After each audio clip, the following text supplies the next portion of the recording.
जिद्दी लागत बा बखरा भर जाई भी जाई में आ भतार काटी नहीं त जब तू टहली देखाइलो काम धंधा देखाइलो तब तोहरे बुखार चापी लेला बुखार उठाई के पटक देला नहीं के खातिर छतरी लेके के काम धंधा का पावले बाखे में छतरी लेके काम का पाई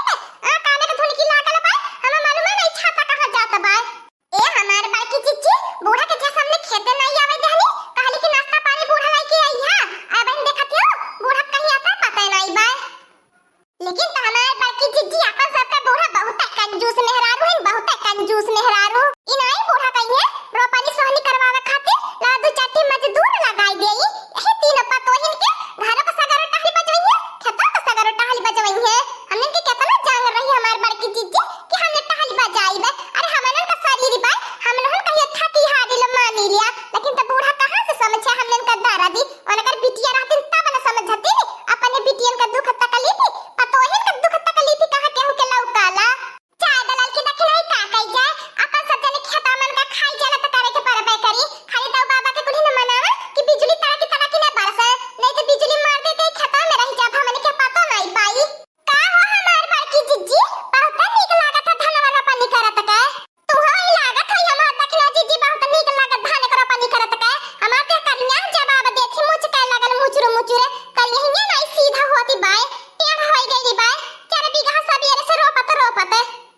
अब तो बैठा है कि नहीं मन करता बे ये का पारा का नहीं डोले के मन करता बाय लेकिन बैठा ना कोली ना बस ये कियारी अवर रही देला बाय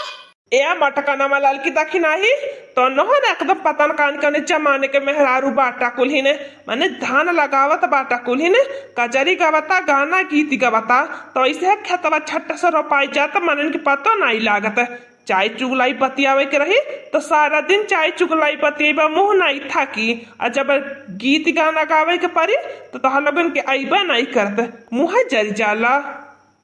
ए हमार बड़की जिज्जी जपारू जाने कहत बात त गाय के सुना दे हमार बड़की जिज्जी अब तो रोपनी होई है गल बाय एक यारी रोपाई के बाद तो रोपाई जाई अब का कह जाए आज तक ना कल नहीं पिराई कि घर में टहलिया नहीं बचावे के मन करी साँझ होई गल सवेरे से लेकिन तो बूढ़ा अब नाश्ता लेके घरे ले नहीं खेतलती रहीनी जब कहता है लाल की दखी नहीं ए छिलकुआ पापा गाय के सुना थई रुकल रहा ए बाकी अम्मा लड़का चाची हमारी अम्मा बता दिया कि हम चाहिए कि धान चाहिए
मटकानवा तो से हम बढ़िया कौनो गाना गावे के कहने कि हमारा दिल खुश हो जाए। ई कवन गाना गावती रहली है तो के भला के नजर आई तो कवने वर्ष दोबारा आती बाटी खा पी के गदा ही हो जाती है और दोबारा आई जाती बाटी।